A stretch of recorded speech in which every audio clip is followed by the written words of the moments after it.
Welcome back to Stall Talk, all you Stall Talk babes. I'm Jenny Lee Harrison, and this is Cassandra Wilkins. Welcome back to Stall Talk, the place where women feel comfortable to be their true, authentic selves, just how we are in the bathroom stall.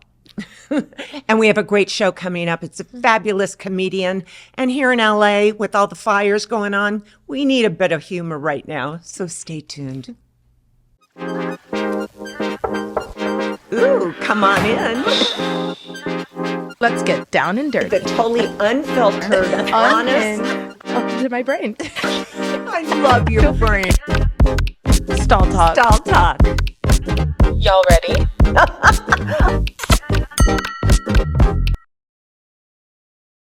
Stall Talk is brought to you in part by Cura, high quality hair extensions. How have you been? We have not been here on set for a few weeks now because of the fires and everything. How are you doing through all of this? Well, I didn't think you know me, I get emotional, but yeah, it's been tough. It's been tough. I mean, I live in the Malibu Hills area of Los Angeles. And yeah, we didn't have power for upwards of like 12 days. So 12 days straight with no power? 10 days straight without power, then it came on for a day, then we didn't have it again. And when you think about it, power, and we also had no cell service, no texting, so the cell service was out, there was no power. So we had, I had lanterns. And of course we have all the animals, but yeah, it was hit and miss there for a while. I mean, I slept with my clothes on and my tennis shoes on. And tennis shoes on, like you were ready in case. Hey, I saw the flames were right across the hill from me. So I'm watching the flames. So I'd only sleep for a couple hours and get up and see how far the flames have come down. And we had all the small animals loaded in the cars during the night.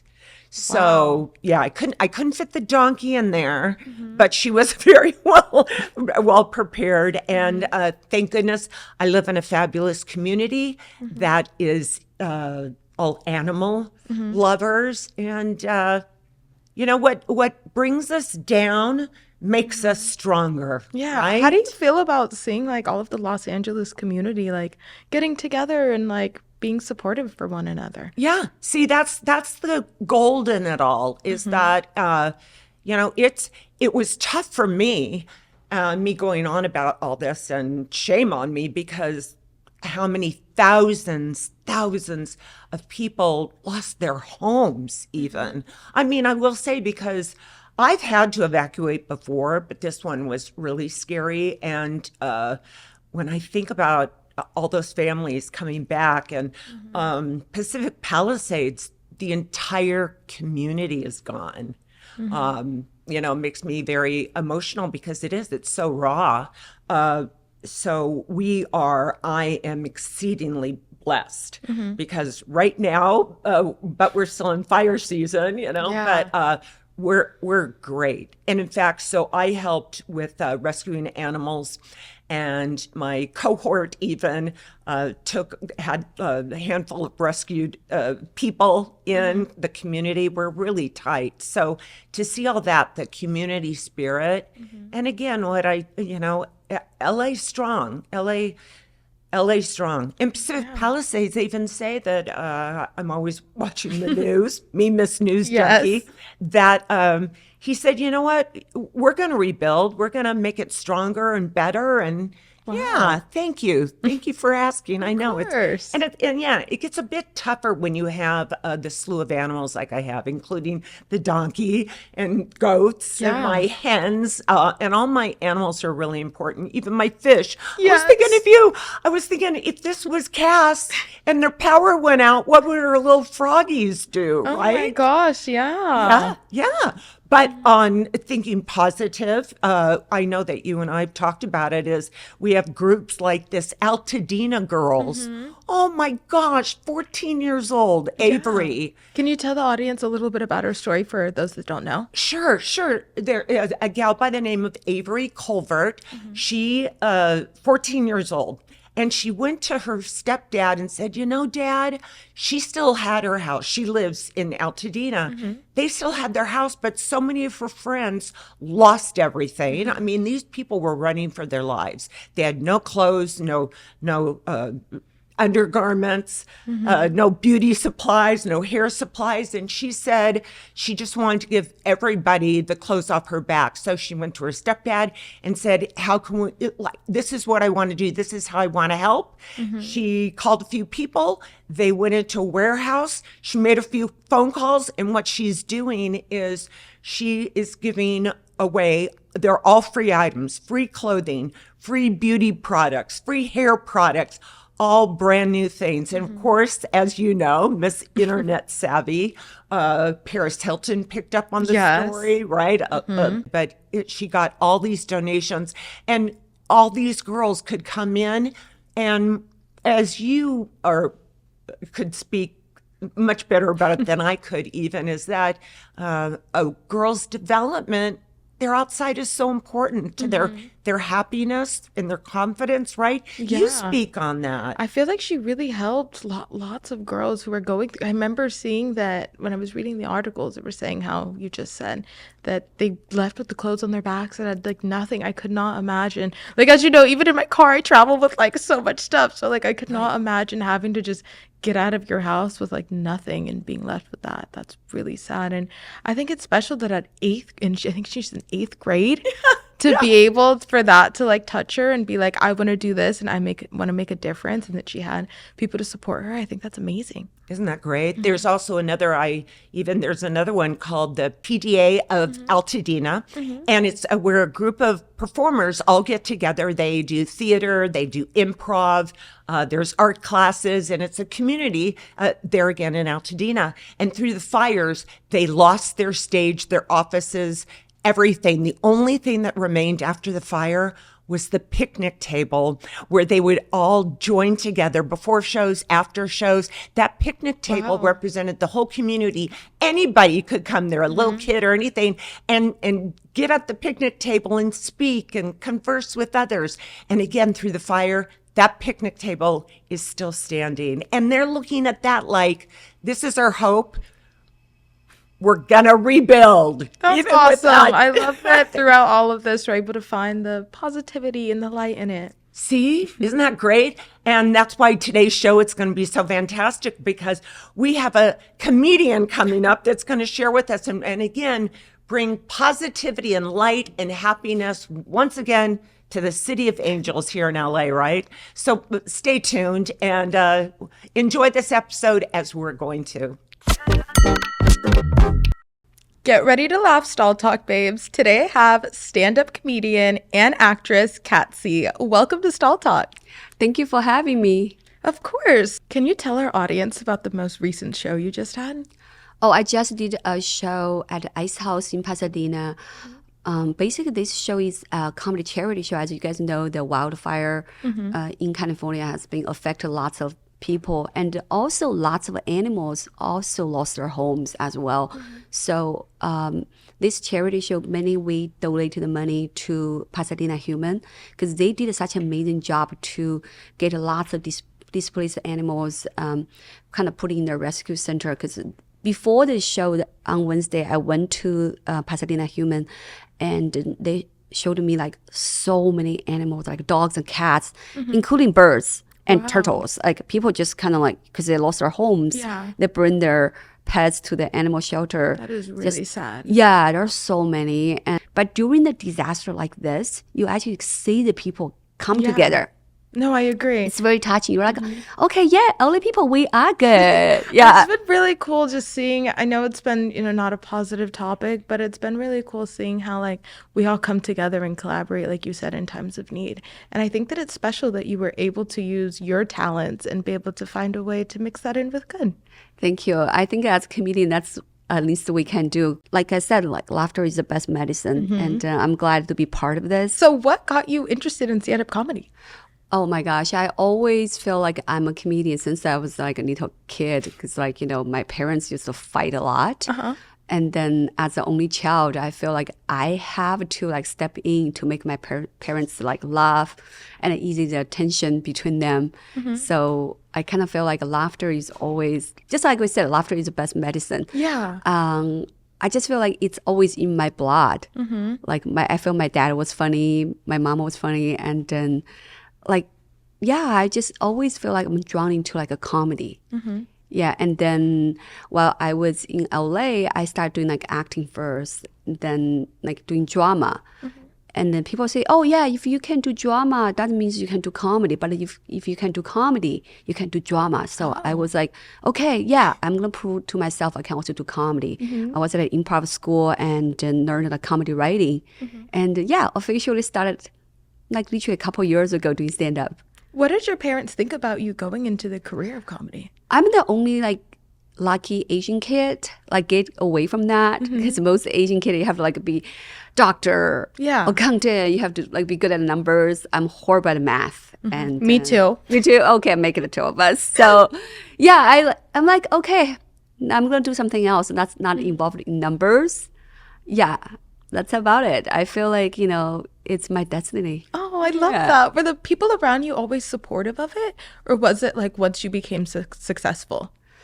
I think, you know, comedy is very different from other stuff because I started doing improv first, right? Improv is about yes and. Okay. But comedy is very no-name sports. You write it alone, you perform alone.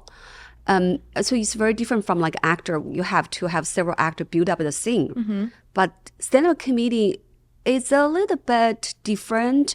I think, you know, you just have to find your own tribe. Like, I have to say, I don't want to be negative. I think stand-up comedians are very competitive towards each other. Okay. Because there's only like certain like spots for like comedians. It's a boys club too. Like I think now it's changing a lot. Now you get to see more and more female comedian uprising right now.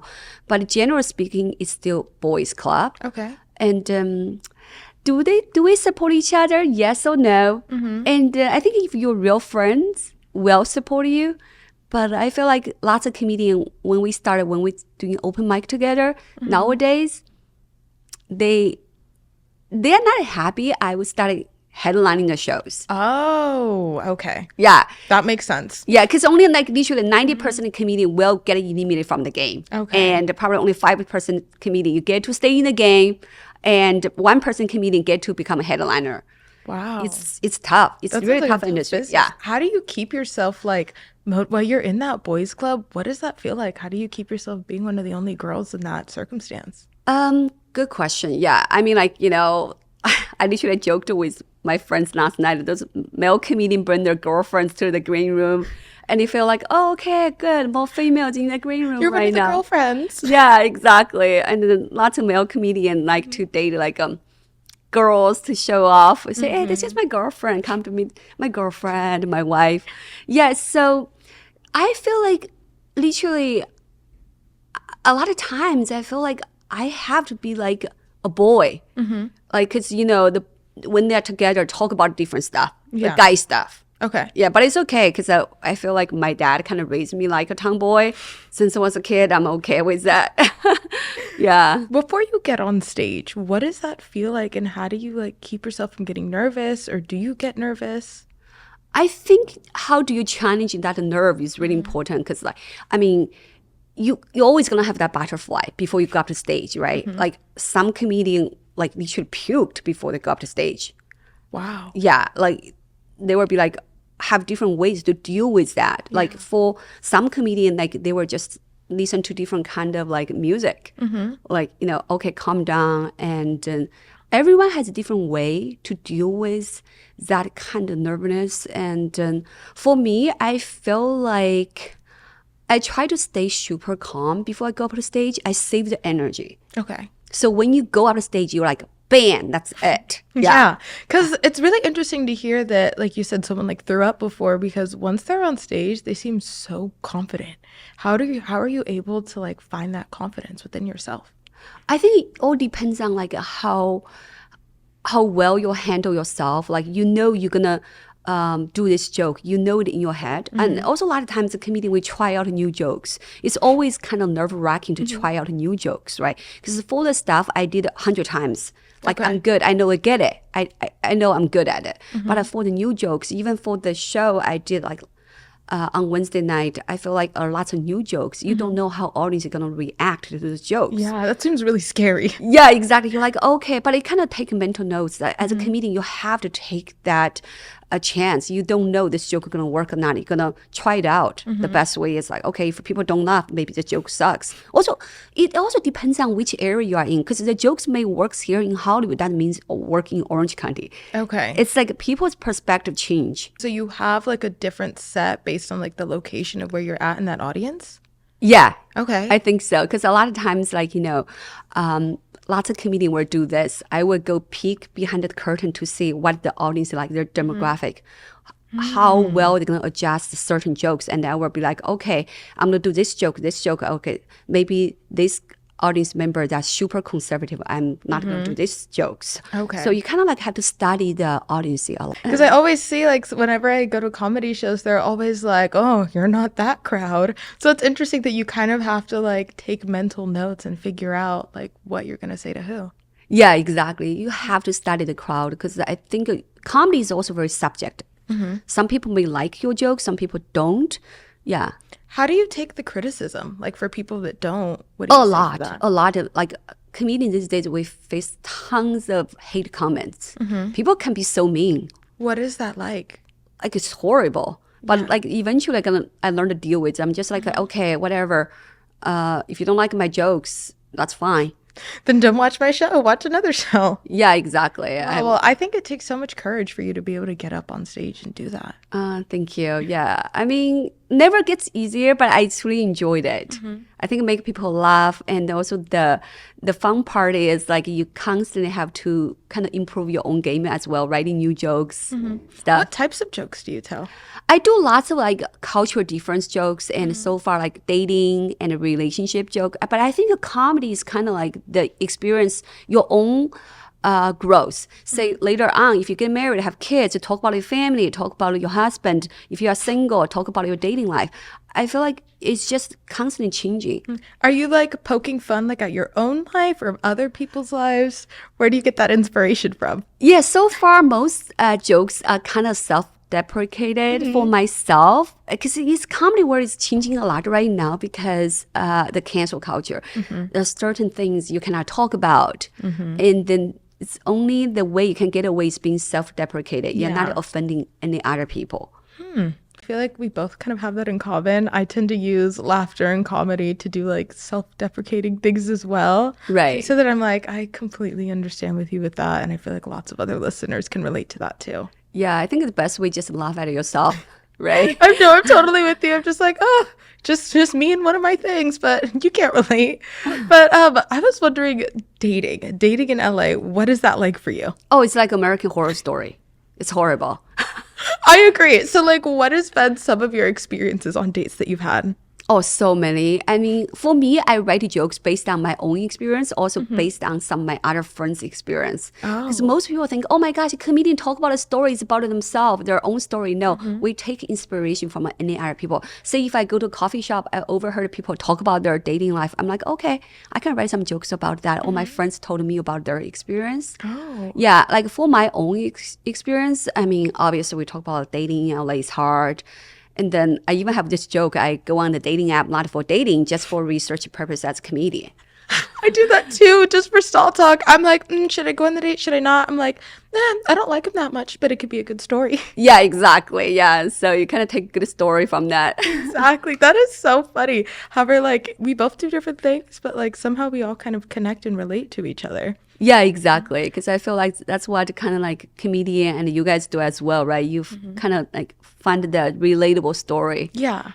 So how do you deal with hecklers in the crowd? There's always that one guy in the back that's like saying something in the background. How do you deal with that and navigate that? At the beginning, I was so terrified. People gonna heckle me. But now I want them to heckle me because maybe that video go viral. Please.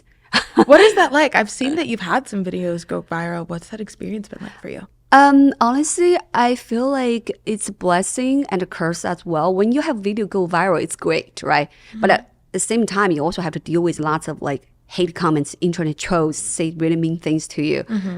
Like I used to feel like so insecure about that, but now I'm like, fuck you, I don't care. I just go comment. I said, oh, who the fuck are you? You just stay in your mom's basement and write hate comments all day. I mean, like Like you don't even have a profile picture. And yeah, I'm like, you have 0 followers, and then like like what you said doesn't matter.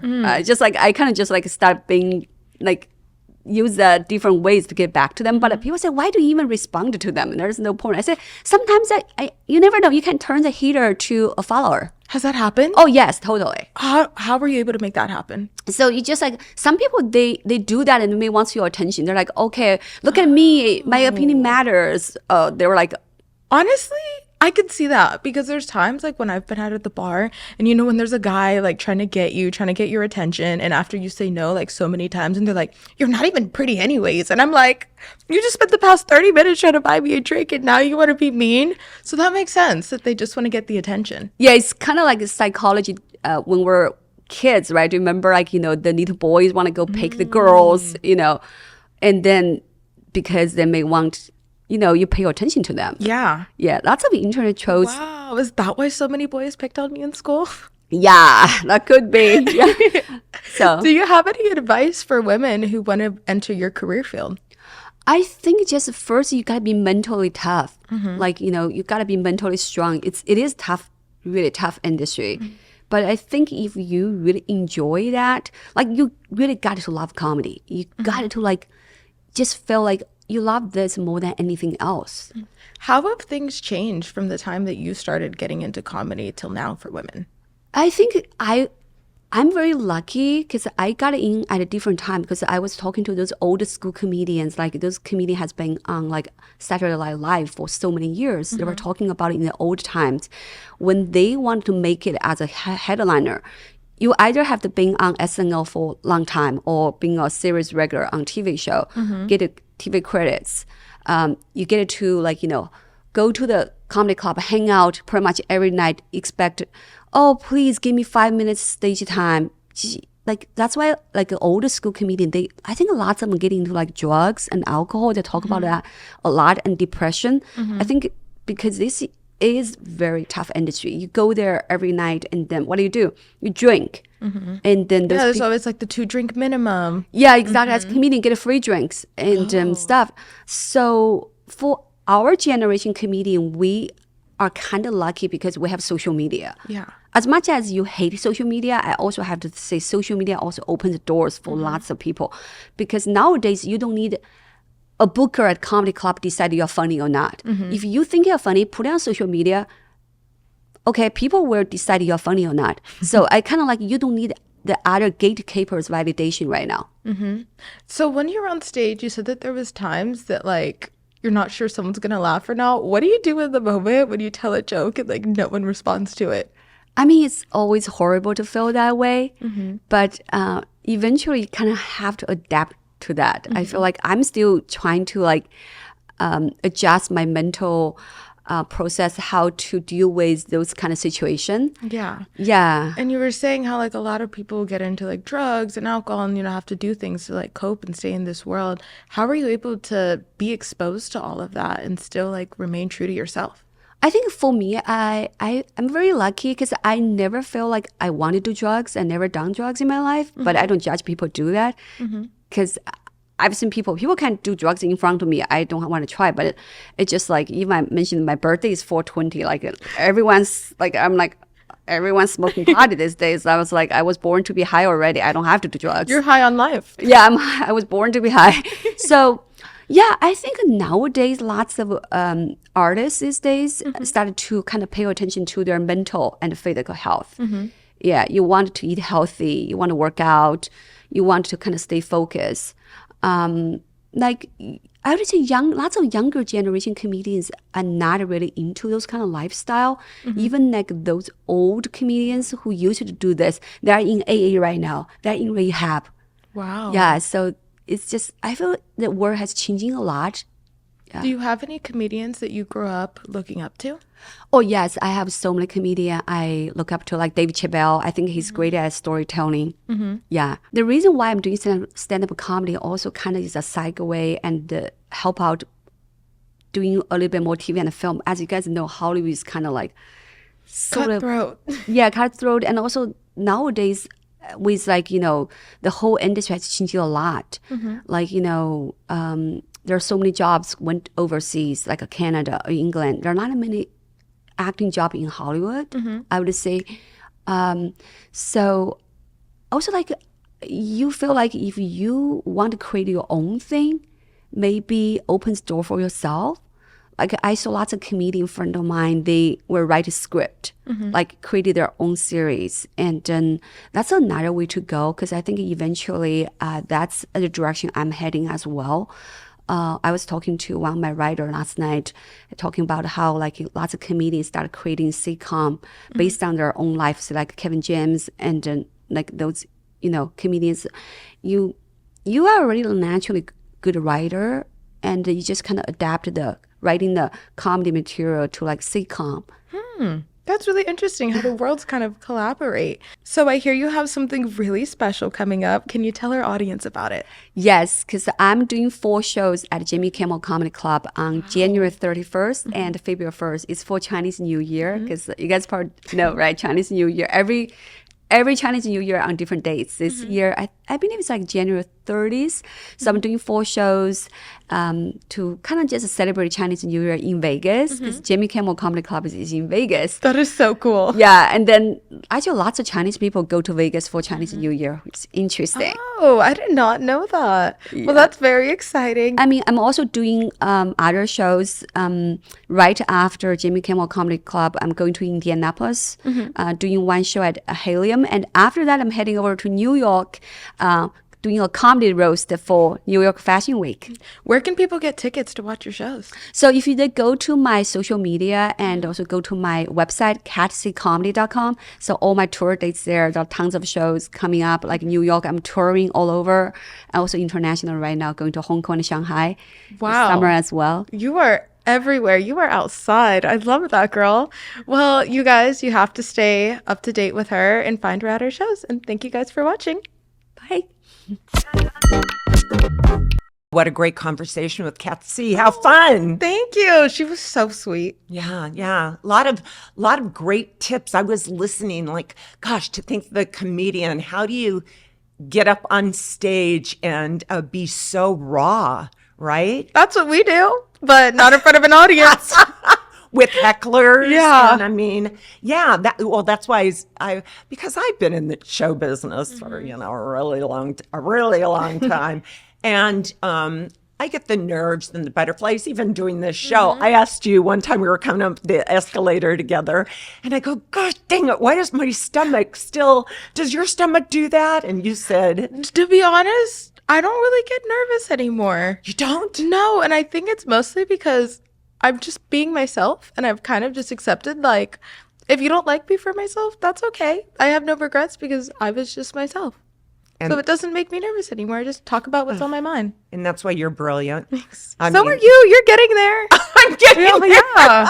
I'm getting there exactly because I'm so OCD about doing everything right? I think it's your upbringing. Like, you did acting, so like you had to memorize scripts and like be a character, and now you're like transitioning from the whole acting world and like being somebody else, and now you're kind of learning how to be yourself on camera. From the mouth of Babe here, like stall talk Babe. It's like, yeah, I guess it's being raw and being vulnerable and all that. But especially after us and what we've been going through all of Los Angeles with the fires and having such kind of down stuff. So it was really nice to see her coming on and being light. I loved as Aunt Jenny Lee always says, I always want to learn something.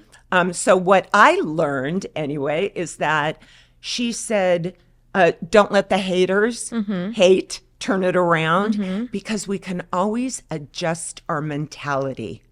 And I loved how she turned a hater into a follower. I was like, okay, that was really cool. Yeah, see, you picked up on that too. Yeah. And how like they just do it for attention. As she was saying that, like, even the haters, they just want the attention. Yeah, isn't it? I hate that. She's dealt with a lot of not necessarily positive feedback and haters sometimes, and she still gets through it. How are you able to do that throughout your career? Thanks for asking all the time. But yeah, it was tough because I was so young when I became really famous, and I was like only 19 years old. And fame and that spotlight on you, because when you have the spotlight, a lot of it is negative. You hear the negative stuff out there. And I guess, everybody has to handle it differently, but in some respect, I guess you could put blinders onto it. I don't know how you talking about you. How do you deal with it? Because everybody has it. Nobody's clear of it, right? Everybody's going to have haters and followers in life. So how do you deal with it? Oh, that was a deep question. Honestly, I'm still navigating that. I still don't know how to deal with it. It's hard.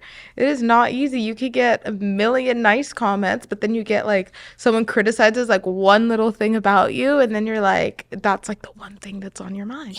And that sucks because there's like so much positivity, and it's like I wish I could focus more on the positive, but every now and then like somebody will say something and I'm just like, oh, that'll get stuck on my mind. And I think, and that's me too, that I think that's normal, but that's why we have Stall Talk, is that we have to be girls together, showing love together, getting our Stall Talk babes in there supporting us and learning from each other, navigating and just being happier, healthier, and stronger, and making it a girls' club all the time. So, I love that. Me too. I love that too. Well, speaking of girls supporting girls, shout out to our sponsor, Kira.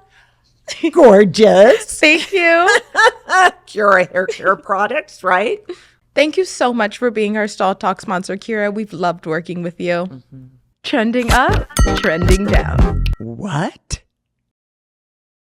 Hey guys, welcome back to this week's Trending Up and Trending Down.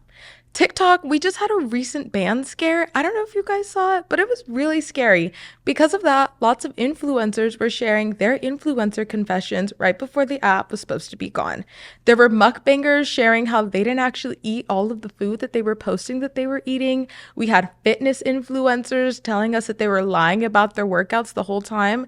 And even that Ice Cube lady girl that doesn't even use all of the ice cubes. What do you guys think about this? Let's talk about it in the comments. That's all from me for Trending Up and Trending Down. Bye, guys. Stall Talk is brought to you in part by Kira, high quality hair extensions. So that's another episode of Stall Talk, and thank you to all our Stall Talk babes for watching, and just stay tuned. Keep following us. Stall Talk rocks. Don't forget to like, follow, and subscribe on all our social media platforms. We'll see you next week. Bye, guys. Bye.